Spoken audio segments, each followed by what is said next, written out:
Welcome to the Tech Egg. Don't get scrambled. Enjoy the video. In this video, I will explain how to make bread. First, combine 3 cups of all-purpose flour, 1 teaspoon of salt, and 1 packet of active dry yeast in a large bowl. In a separate bowl, dissolve 1 tablespoon of sugar in 1 cup of warm water, ensuring the temperature is around 105 degrees Fahrenheit. This activates the yeast. Pour the wet ingredients into the dry ingredients and mix until a shaggy dough forms. Once your dough is shaggy, turn it out onto a lightly floured surface. Now, it's time to knead. This is crucial for developing gluten, which gives bread its structure. Knead for about 8 to 10 minutes, pushing and folding the dough until it feels smooth and elastic. You'll notice a significant change in its texture, becoming less sticky and more pliable.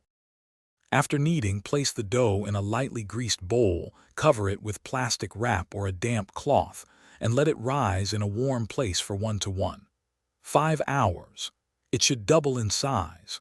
Once risen, gently punch down the dough to release the air.